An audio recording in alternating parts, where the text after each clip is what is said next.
Hello, listeners, and welcome to Capture It. Don't forget to subscribe, rate, and review.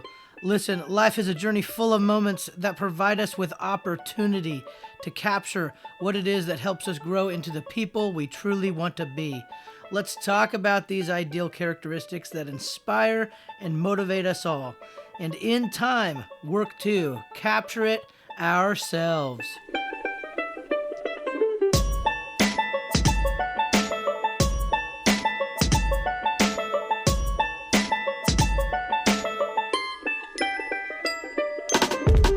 Listeners, we have a special treat for you today. We have Keith Hawkins on the show. Not only is he a good friend of mine, but he is an international speaker that addresses over 400,000 students, educators, business owners, and parents each year. Keith has addressed the United Nations Global Summit. He has been interviewed by Time magazine. He is featured in a national communication book called Between One and Many, and co-authored 2 books entitled Teen Power and Beyond and Go M.A.D, M.A.D. Keith has dedicated his life and work to improve the human race by helping them strive to personal change in their lives. Keith Hawkins resides in the foothills of Auburn, California, with his wife, who he also calls the boss, and his 3 kids he calls Any, Mini, Miny, and there won't be no more. 16-year-old Cambria, 15-year-old Jalen, and the youngest Brennan, who they call Mr. B.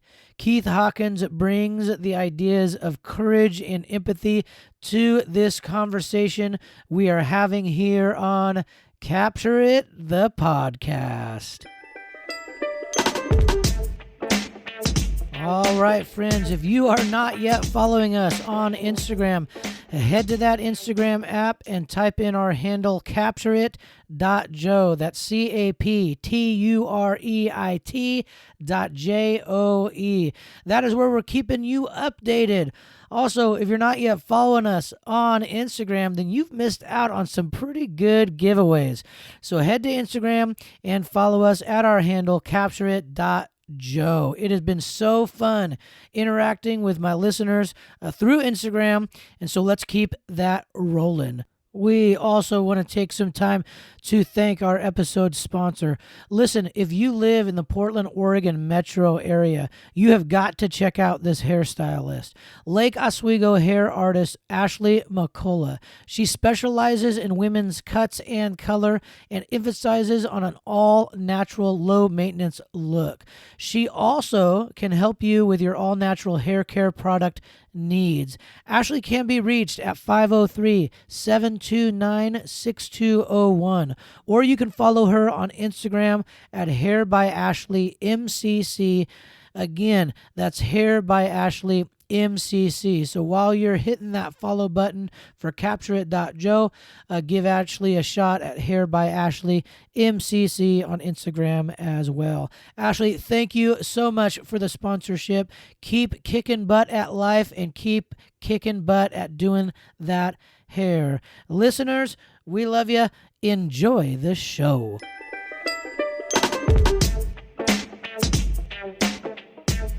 All right, listeners, we have a special treat for you today. A really good friend of mine, one of the nation's leading youth speakers, and I've worked with him multiple times throughout the last, 10 years probably. Exactly. Ever since I've been working on my job, I've known you, Keith Hawkins. So we do have the great Keith Hawkins with us today, and he's gonna bring in all his knowledge and wisdom and just a life lived that I think.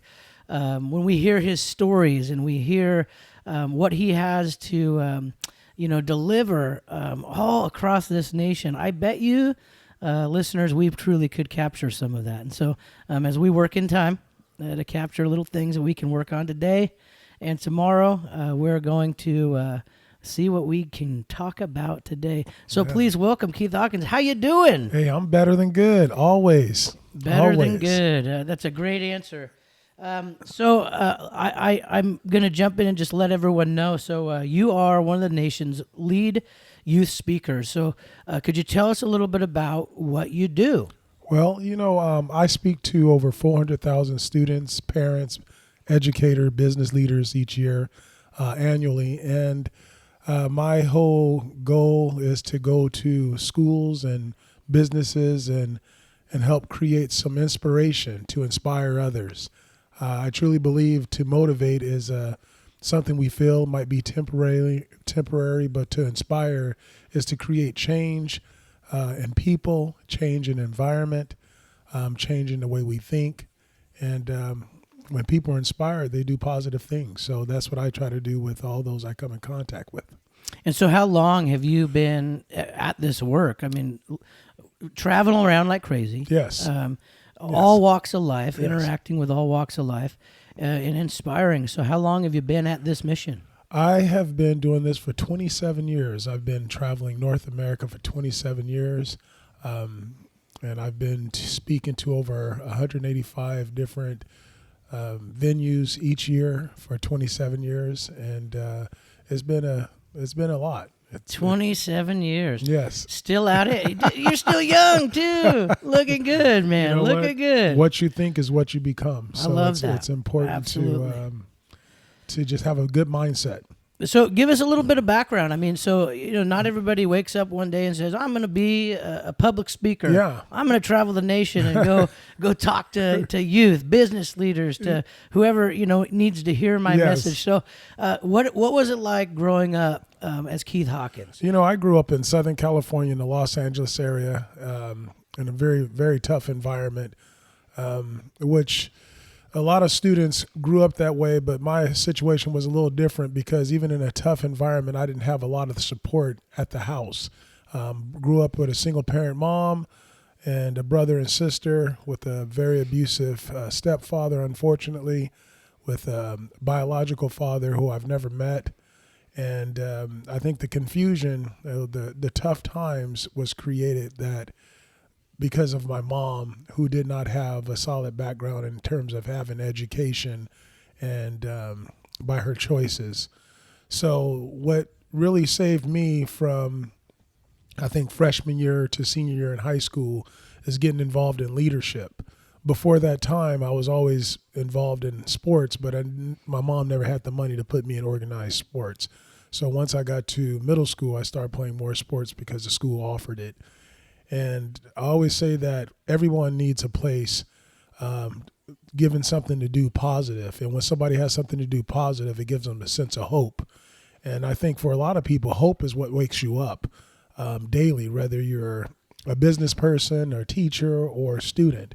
Once you feel a sense of hope, it wakes you up. And when you can get to a school, you start to get involved in things. And when you get connected, you start to love what you do. And you start to be around a lot of other students who also love what they do. And then over time, you start to love those people as well. So when I played sports, I think that was an initial feeling for me, is just being connected. And then when I got into leadership, it gave me a chance to not just be connected, but it gave me a position of leadership, which the ability to lead others is leader. And when I had that placed upon me, that's when my life changed. I got around very positive people. I saw a positive change. I saw that I was part of that. So the environment I lived in was really bad. But once I got to the school, it was a place of safety and a place of encouragement and learning and growth. And when I first got to high school, I was reading at a third grade level, fourth grade level. And my grades were really suffering. But when I got into leadership, it just gave me hope. It said to me that you can be better and do better. And, once I started doing that, I just got involved in leadership, became the sophomore class president, junior class president, ASB president of the school. And I just felt like, I loved my school, I loved the people, and I loved myself. And so even though growing up was really hard, nothing by mistake. Everything's on purpose. Everything has a reason behind it. And I wouldn't be the person I am today without that hard beginning that I had. I had a similar situation. I mean, me growing up, my educational relationship wasn't a good one. I mean, I struggled with reading. I had a tracking disorder that literally created created a situation where my eyes would jump around on a page and skip words, and it would make reading miserable for me. And so, like, growing up, I took a year off of school, and we had to figure out how to get my eyes to track, so reading was possible for me. And so it's very similar to your story. It was when I developed those coping mechanisms around my disability and not being able to read, and that is what kind of those coping mechanisms. Well, if I wasn't going to be able to read good, I was going to be able to talk good and speak well. And so what then happened was I got into that leadership role. I said I'm gonna be the middle school whatever it was back then. It's like, so I can talk to people in an assembly, and I was good at that. That's awesome. And it wasn't until high school that I really figured out that I can do school. And so very similar to Yes. your situations, like that, those sports and getting involved in engaging that connection to something bigger than you. Yes. Is so valuable. Yes. I mean, that turned it around for me, because I was just like, what? Why am I, it give me headaches to try to read a paragraph, Yeah. And I was that kid in school too. It's like, when the teachers are doing the circle reading, right? Yeah. And I would remember just, those. Oh, and I would count the number of kids in Yep. front of me, pay no attention to what was being read. So I'd skip the whole message, all that stuff. I'd count the number ahead, and I'd be like, all right, I'm paragraph 14. So I'd just sit there and rehearse that. Yeah. I And then did the same thing. God forbid, my counting was wrong. So Sometimes I read the paragraph before, sometimes I read the paragraph after. So. No, I understand that. That's it's interesting you say that, because that's something I can relate to. Yeah. So how do you get to the point where I'm going to start developing a message, and I'm going to start traveling around, and I'm going to start speaking? So how do you jump into the world of public speaking, Keith? Yeah, interesting thing happened to me was one of the speakers who came to our school. I developed a relationship with him in the 3 years in my high school, and I've seen him frequently. His name is Phil Boyd. I know you probably know the name. I've heard him speak. Yep, He's been to our school. Yep, Yeah. he has a business called Learning for Living, and years ago, decades ago, I heard him speak, and we developed a relationship, and he ended up being a mentor of mine. And what he did was he gave me an opportunity to, after school, come to Northern California to live with him, to go around locally and do some shadowing and do an apprenticeship under him. I did that for 6 years, just traveling around him, learning how to speak, learning how to develop speeches, and learning about the business of consulting. And at some point, I just started to say that, I need to do this on my own. And so I always say that if you do a speech 1,000 times, then you can consider yourself a speaker. The same speech Yeah. 1,000 times. And so once I started delivering these speeches to schools and feeling more comfortable with what I was saying, and it gave me a chance to be more authentic and not be like other people and other speakers. One of the biggest things that I struggle with, I think most people struggle with, is that we compare ourselves with so many people. And when I was being mentored, I was comparing myself with my mentor, and I saw myself being more like him versus being Keith Hawkins. Right. And so what I had to learn was everybody's different and everybody has a gift. I love what you said about, if I'm not going to read well, I'm going to speak well. And I'm going to know how to communicate with people. And it's hard to see your gift when you're looking at other people's gifts. And I was always looking and comparing myself from a young kid in terms of being in the classroom and not thinking I was smart enough, because I'm looking at the students who were getting the A's, socially looking at the students on the campus that, everybody was popular and people liked them, and, they didn't, no one knew me. And going all the way into this business, looking at other speakers, sounding like other speakers, because I knew that these people like that speaker. I'm so happy that I found myself, because we're all different. We all have our gifts. And first of all, people need to hear from all types of people and from different backgrounds and from different places. And so I just love, when I say I love me, it's not an arrogance. I love me. It took a long time to love myself, to find myself, because it's hard to love flaws and failure and mistakes. But when you accept all that, you love yourself, you talk different, you sound different, and that's inspiring to anyone. I think you hit it right on the nail head. Is like, why spend time comparing ourselves to other people? Everyone else is already taken. It's like, so let's work on you being the best version of yourself that you possibly can. Everyone else is already taken. And I know that you say this too when you speak is as soon as you start comparing people, it makes one less and one more, right? Yes. And usually you are the one that's Less. that's less. Yes. And that's the shame of it all. It's like we spend so much time worrying about the things that we cannot control. Exactly. Focus on the things that you can control. I know that you can control your attitude. I know that you control your effort. And given the time, you can really pay attention to the detail. Exactly. And that's really something that I've focused on as an individual. You're right. It's being the best version of yourself. And what's your story? What's your message? Because it's not the same as the guy sitting next to you. No. And so that's pretty powerful. What's the everyday like for Keith Hawkins? Unfortunately, the everyday is working. Most of the time. I'm either in a school doing an assembly, doing a program, helping others, helping students and educators. My day that I would love to have is waking up in the morning and just working out and coming home and working in the yard. But something I've added every day to my life is working out every morning. I always say you create habits and habits create you. And so the hardest thing about working out is that getting started and creating a habit out of it, so that every time you wake up, your body feels like, hey, let's go do what we need to do to be successful. And so I love working out. I love helping other people. I love spending time with my family. I love doing the things that help other people. But every day I wake up at between 4:30 and 5 every day, and I get after it. And I usually get to work around 8:30. Spend time at work to about 2 to 3, and then from there, I usually just relax. I try to listen to podcasts as much as possible because that's hopefully you're listening to this one. Yes, you're on it. You might as well.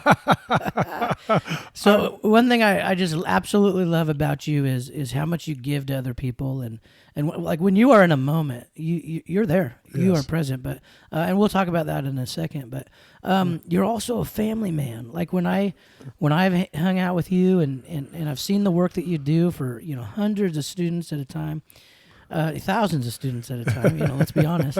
But you always come back to your family. Yeah. Your wonderful wife, Lori, your 3 kids. How do you focus on that when you got such a busy life, busy schedule? Like, what's the key there? Well, I always say that there's things in our life that are temporary and there are things that are permanent. And when you figure out first of all, in order to figure out what's permanent, you need to figure out what's temporary. You need to figure out what's permanent. And so in my life, what's permanent is my family for sure, my faith, my friends, people that have had an impact on my life.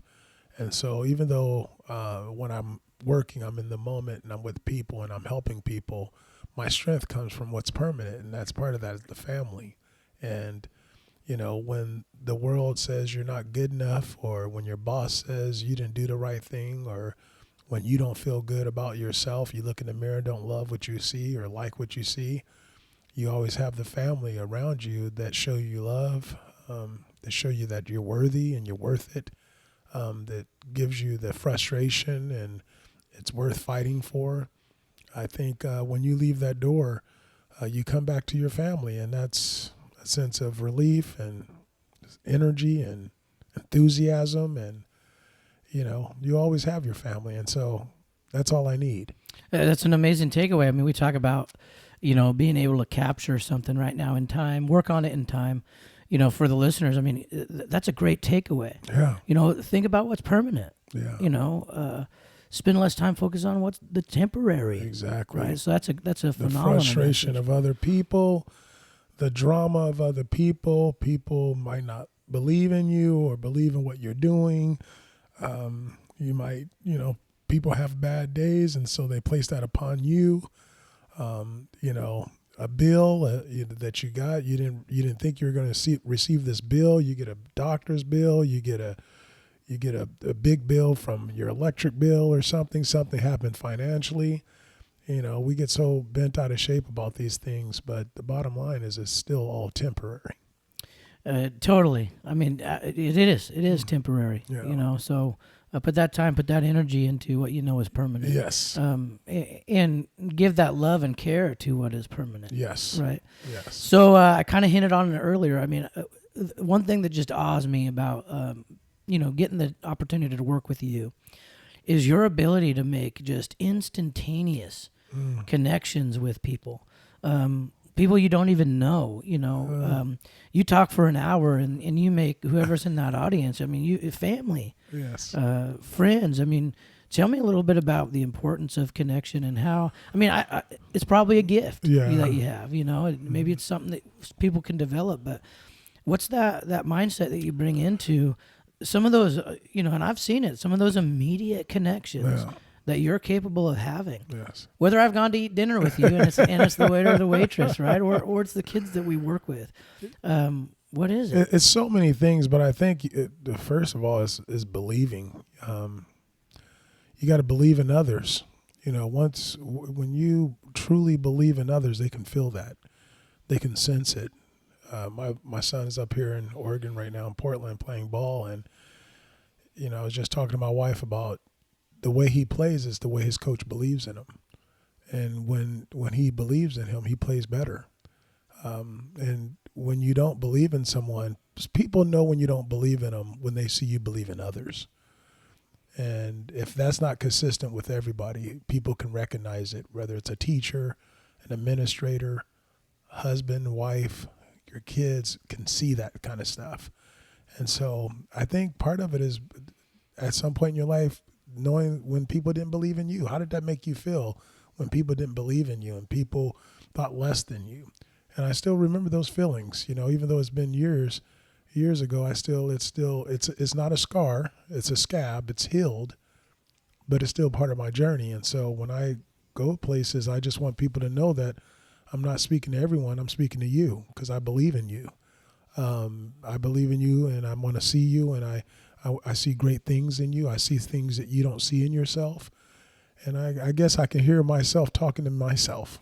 Which is huge. I mean, we got to go back, and we mentioned this a little bit earlier before we started today. It's like, if you could go back and tell yourself, talk to your young you, what would you tell him?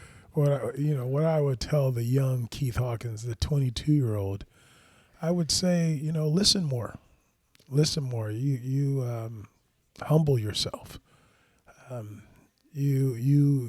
There's people who know way more than you that can help you in so many areas of your life. But here's the thing about listening. True listening is not thinking about what you're going to say when somebody's done talking. And I've been guilty of that. True listening is not thinking about what you would say if you can interrupt. And I've been guilty of that. True listening is not listening to see if somebody's saying something wrong when you're listening to them. I've been guilty of that. And here's the hard part about listening. True listening is not holding on to what you believe while somebody's talking and how you were raised and all your experiences.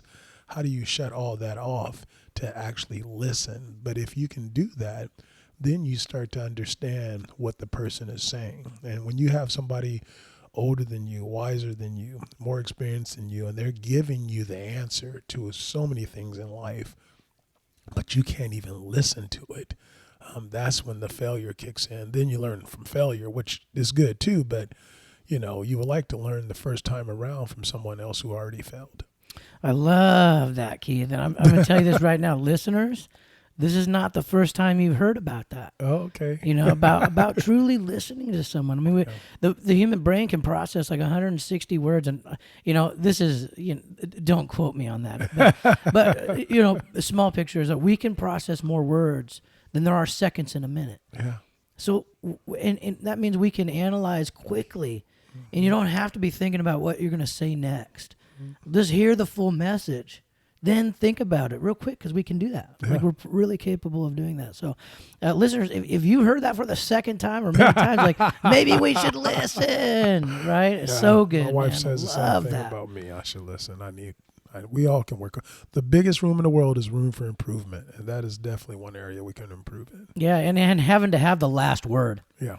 Like, you don't have to have the last word. You know what? You should focus on having the second to the last word. Yeah. Let the other one have the last Yeah, word. that'd be an incredible habit if we can do that. Oh man! So when I think about your messages, and it's over the 10 years that I've been working with you in Yesenia, I think about courage and I think about empathy. Those are two major things that come up, and they're also umbrellas for Capture It, the podcast. And so, courage, being able to do what you fear, and overcome some of those fears. And you have a saying about fear, and you talk about fear. Yeah. Let us know a little bit about that. Okay. The whole thing about courage isn't so important, because it leads to something great. When you have the courage to stand up and share with people how you really feel, or tell somebody, can you forgive me for what I've done? Courage is when you're scared, but you do it anyway. So now you're telling someone, you're telling your spouse, you're telling your partner, you know what, I'm sorry for what I've done and what I said. It takes a lot of courage to do that. It takes a lot of courage to, pick up something that is not yours. You see trash on the campus, you see trash somewhere, and you pick it up, and everybody's looking at you, pick it up. It takes courage to be vulnerable, to speak your truth when everybody's judging you. It's so important. And the thing about fear is interesting, because fear comes from self-doubt. And we all have this thing in our head called self-doubt. And self-doubt is connected to courage, because the two things that every person has in their head is courage and self-doubt. And this is what I do with the students. I go, remember when you used to talk to yourself when you were a little kid? They said, yes. I said, raise your hand if you used to talk to yourself when you were a kid. They all raised their hands. I said, raise your hand if you talk to yourself now. When I say now, only 70% of them raise their hands, because they know if they raise their hands, the other students are going to be looking at them. And so now, if people are looking at me and judging me, I don't want them to judge me. I want to be accepted. I want to feel like I belong. So I'm gonna keep my hand down. But as soon as they put their hand down, they're talking to themselves, and they're like, I don't talk to myself. I don't talk to myself. But the reality is, you are talking to yourself. And so the thing in your head called self-doubt says, if you raise your hand, people going to look at you. If you raise your hand, people going to think you're stupid. If you raise your hand, what are your friends going to say? So you believe it. Self-doubt tells you things like you're too big, you're too small, you're fat, you're ugly, you're not pretty enough, you're not good enough, you're not smart enough, you're not athletic enough. Your parents don't care. People don't care. People don't notice you. People don't value you. And over time, because we are strong people, we try to deal with that all on our own. And when you try to deal with that all on your own, that's when you fail, because nobody can deal with life all on their own. And we all tried it. I know I have. And so if you don't get rid of doubt, it turns into fear. Fear stands for false evidence appearing real. Wow. These people don't like me. These people don't care about me. I don't like those people over there. The people over in this state, they act this way, and I don't like that. And why would these teachers care about me? And so my whole thing about that is,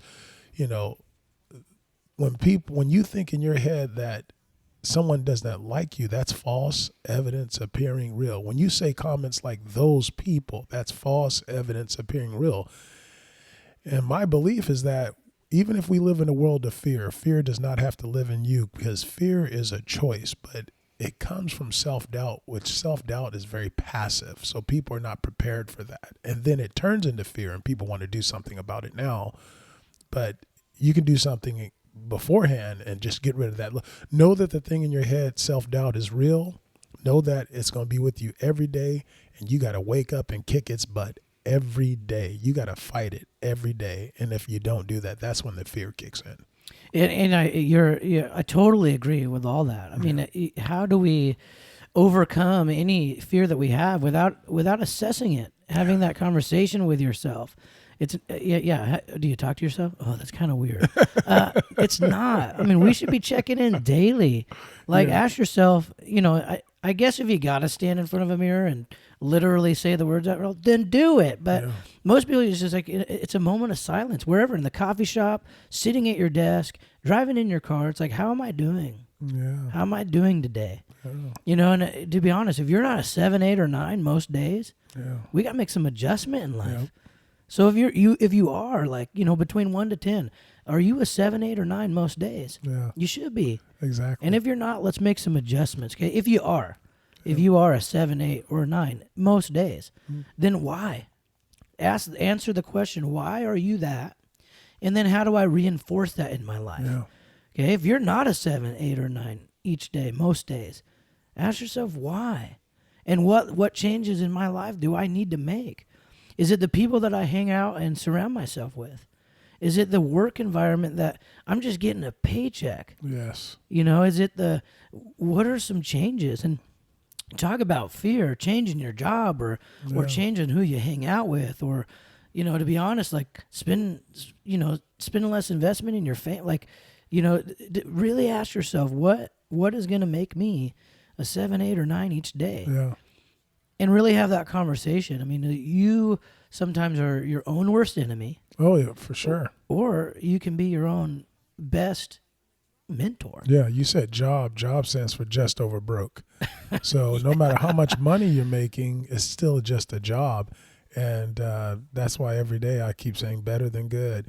A dream is do what you love to do. You'll do it for free, but you do it so well, you get paid for it. And so there's more joy in that. And something I always say to myself is that the noise from other people, the voices from other people, the thoughts of other people is not going to be what stops you for having what you want in your future. It's the voice from yourself. It's the thoughts from yourself. It's how you see yourself. It's what's going to stop you. No one else's opinion. It's going to be your opinion. So talking to yourself and telling yourself. I had somebody tell me, so you want me to be my biggest fan? I said, no. What I'm saying to you is that if anybody's going to put you down, it shouldn't be you. That's huge. Yeah, it should never be you. I mean, we got enough critics in the world. Exactly. So don't be your own worst one, right? Don't do it. Don't be your own worst one. And those are big moments. I mean, those are huge moments in your life that might not be this big, huge thing. Yeah. I talk about, when I decided to launch this podcast, I was sitting at a conference that I took young people to go get messages from. I wasn't expecting to get a message myself. Yeah. But when I heard, just the question of like, why not? I'm like, oh man, like, yeah, absolutely. Cool. It's like, but those are big moments that might just have nothing to do with anything else other than your ability to reflect in that time and what is needed. Yes. And what you need to do and what you need to change or what you need to reinforce. Mm-hmm. Those are big moments. And so are there any big moments in your life that were just like monumental, like where shift happened or you made that big move? Several.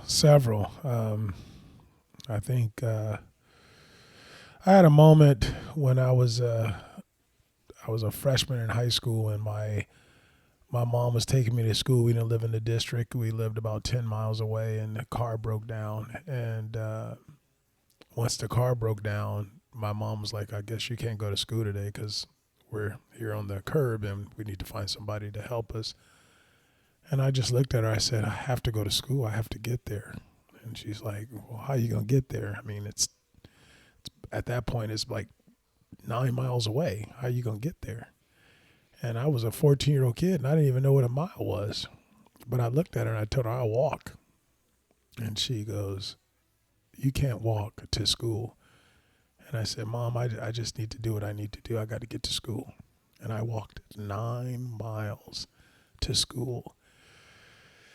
And which is abnormal. Yeah, That's a pretty long distance, but you did it. Yeah, I think it's you talked about people have a gift. I think probably my will.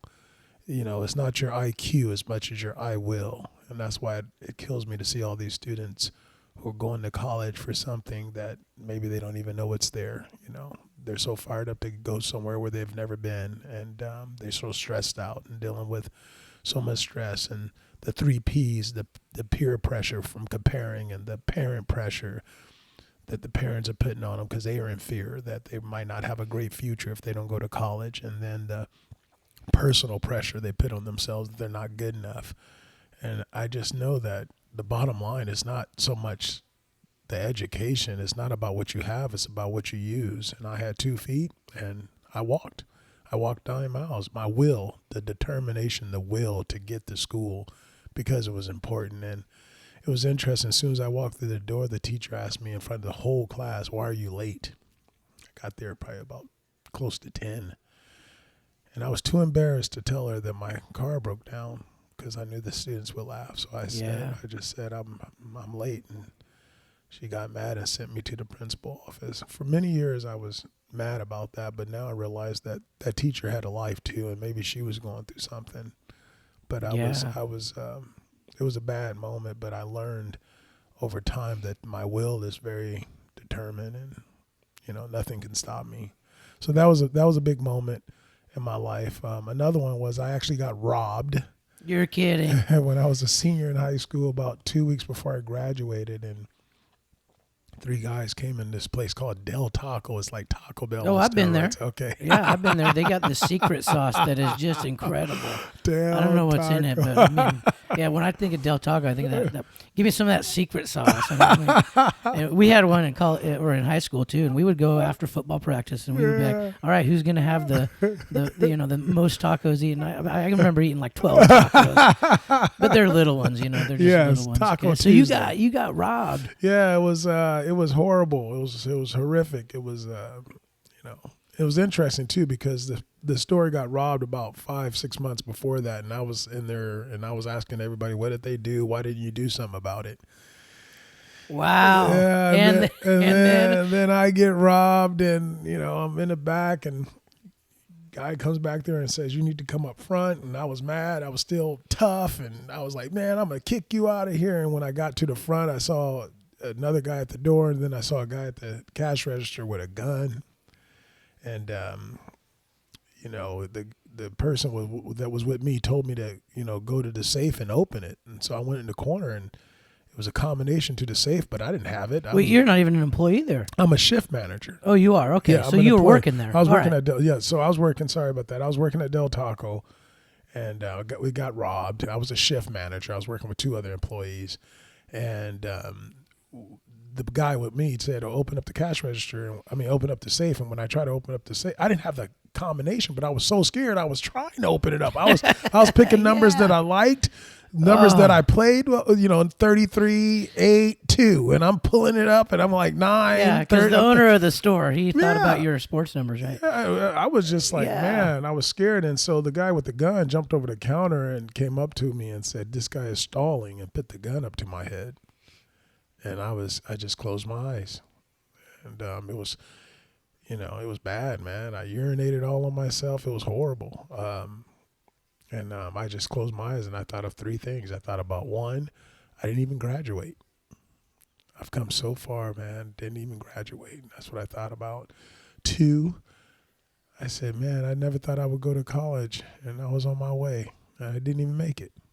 And then the last thing I thought about was, this person's about to shoot me in my head, and my mom's going to have to come up here and witness this, see me like this. So I just when my eyes was closed, I was just praying that, kill me, but don't shoot me in the head, because I don't want my mom to see this. Wow. And when I had my eyes closed and felt like it was forever, I opened up my eyes, and I said to the 2 guys, "I know where some money's at." They go, "Where's the money?" And I forgot in the whole chaos that I had the keys to these black boxes that were under the registers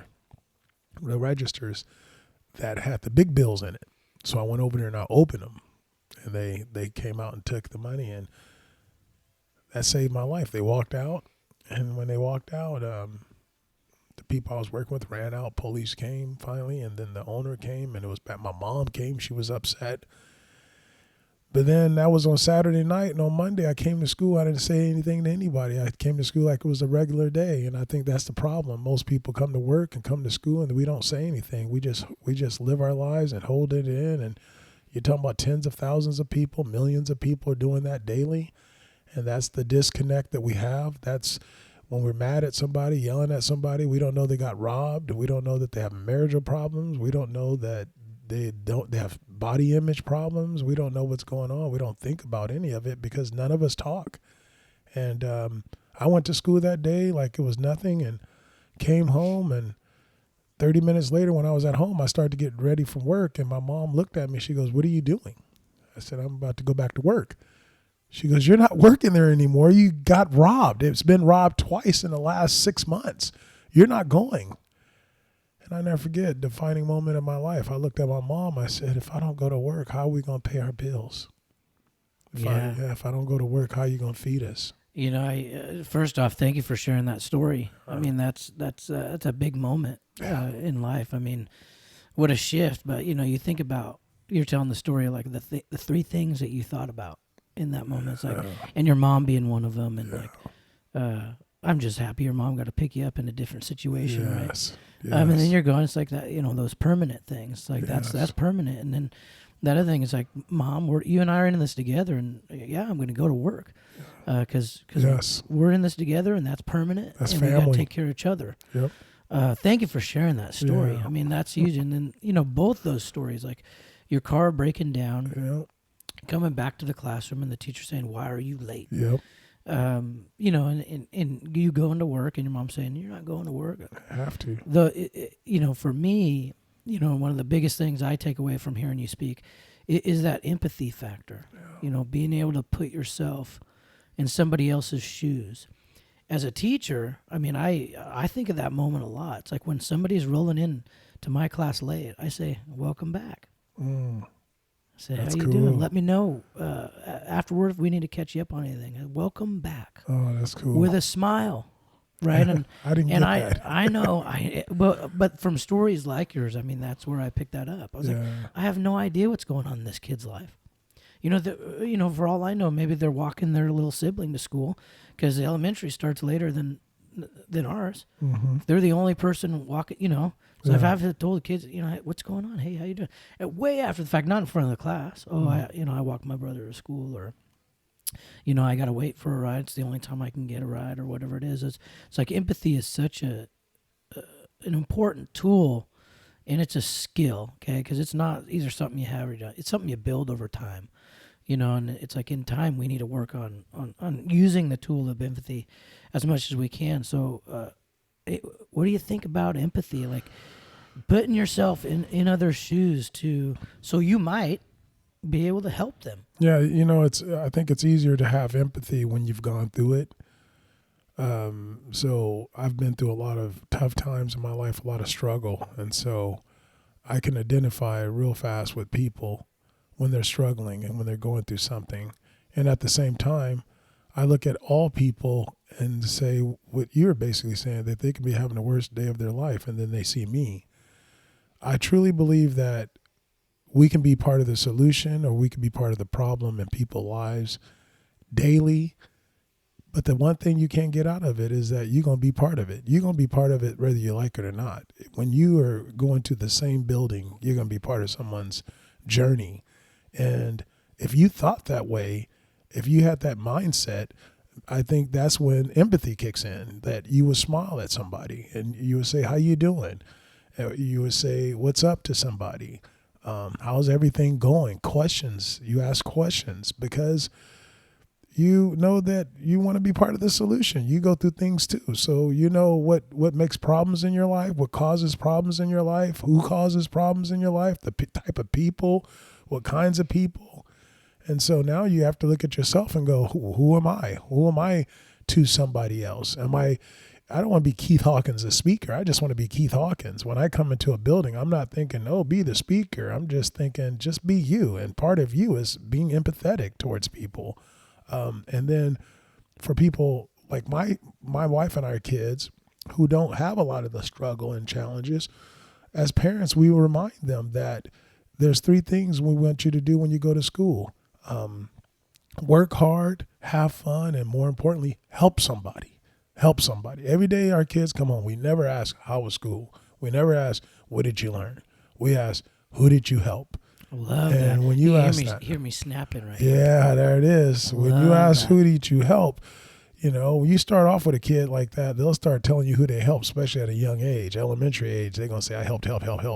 And if you keep that going, they'll say it in middle school. And the day you forget to ask your kids, who did you help? They'll say, hey, you didn't even ask me, who did I help? And they could be a junior in high school, and they'll say that to you. So many times I go to schools and I say, raise your hands if at all this whole year when you went home, if your parents ever asked you, who did you help?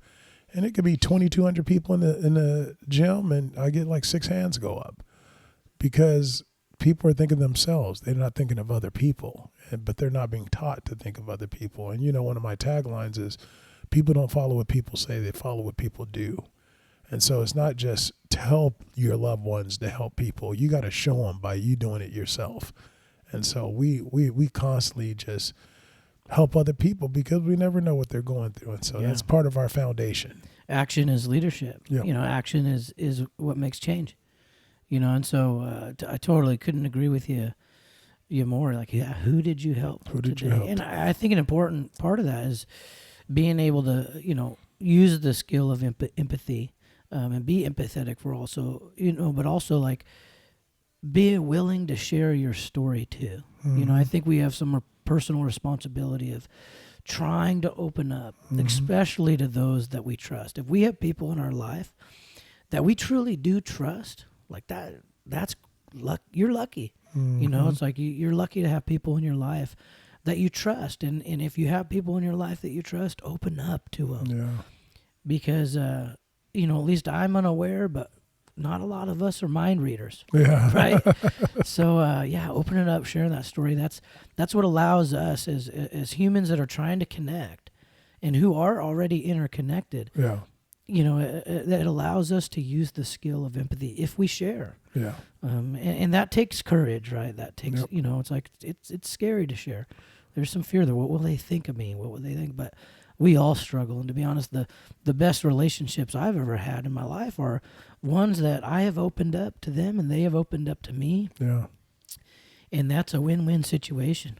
Yeah. That's a win-win situation. So don't worry too much about judgment, because on the other half, most of the times I would say it works out in your favor. Yeah. They're thinking to the same create a thing. deeper relationship, to create a deeper connection, to allow the skills that we know are so valuable, important, like empathy, to take place. Yes. And that's so huge. And so we're gonna wrap up here pretty quick because you got to get going. Yes. I always try to end in gratitude, end in recognition. Right. What the R in Capture It is recognition. So I asked the question: who in your life, or what in your life, is worthy of recognition? And I think this is a question we should always ask. I mean, everyone talks about gratitude, and they wait for birthdays, and they wait for, Thanksgiving or Valentine's Day to say, I love you, and I'm thankful for you. And it's like, nah, we should be asking every day, like, who in my life is worthy of some recognition? And then tell them, or what, like, and then celebrate that. So right here's a chance for you. Who in your life or what in your life is worthy of some recognition? They say people in your life, some could be for a lifetime, some could be for a minute. And I still believe that the people for a minute can also have a lifetime impact on you. And so lately for me, it's just been my students who have been sharing things with me, personal things with me, that has helped me be a better parent and a better person. Things like, if stars is the limit, what's beyond that? Because whatever is beyond that, that's where I'm trying to reach. Or when someone says, people cannot pull you down, people cannot look down on you. Only those who think they're above you can look down on you, and nobody's above you. Things like that. Another thing is, a student told me that when you do things with your kids, do things on their terms. Because every time they do things on your terms, you're in control, and they're never in control. and it sucks not to be in control. And so it's like every day, man, somebody's saying something to me, and I want to recognize these people because they think, everybody from afar think I'm pouring into them, but they don't realize that they're all pouring into me. Oh, I know exactly what you're talking about. I mean, I'm so thankful for that, like to see the impact you're making through just this kid's thinking out loud to you and be like, you made an impact. Like, those are like the greatest gifts in the world. I'll take it. One last thing. I try not to, because you've been around me, and it's been happening a lot when people are very thankful towards me. And I was just at Cal High, 3,000 students, and they were all giving me praise. And I just truly believe that I'm very conscious of the ego. When you think you've done this, like this is all happening because of you. Ego is the anesthesia that deadens the mind of stupidity and ignorance. I'm very mindful of it, and I just fight it because I know it. It's kind of like, it's not me at all. They had the meat. I just gave them some taters. So they had all this, and ego edging God out. I know that is so much bigger than me, and I'm a servant, and I'm being used to do great things for great people, and everybody's great. Love that, man. You are a blessing. Yes, you are a blessing, and I appreciate you so much and our friendship over the years. And I'll take a little bit of moment of gratitude. Me and my wife had our this Friday. We had our second big baby appointment. Everything's going really good. Yeah, she's about 20 weeks, and I'm just last April we had a miscarriage, and that was our first attempt at having a kid, and heartbreaking, absolutely heartbreaking. But to see my wife and the joy that she's having right now with getting the point of 10 fingers, 10 toes. Yeah. And so we had our second big appointment. And it went so well, and great heartbeat, and just so I mean, I'm just recognition where it's due. Like, I'm so thankful right now, just the joy that my wife is having, and me too. But I since our miscarriage, I've really put her first, and really make sure she's doing okay. And this second time go around, it's going better than good. So I'm just thankful for that joy that I see in her. Awesome. So it's been really good. It's been really good. Yeah, very happy. Having very a baby happy in for July. you guys. Can't wait for you to meet the little guy. Yes, I can't wait either. Keith, thank you so much Thank you for spending the time. And I know you're in town for only a little bit with your son's basketball tournament, and wishing him luck. I hope he's winning that thing. They've won every game so far. They got hopefully 2 more to go for the champion. Yeah, one more for championship. This is Mr. B? Mr. B. All right, go get him, Mr. B. We will. Hey, real quick, how can people follow you? Please. How can they get your contact? How can they see what you're doing? Website is keithhawkins.com. And my Twitter and Instagram is Keith Speaks Out. We also like to give our number out, 1-800-864-3664.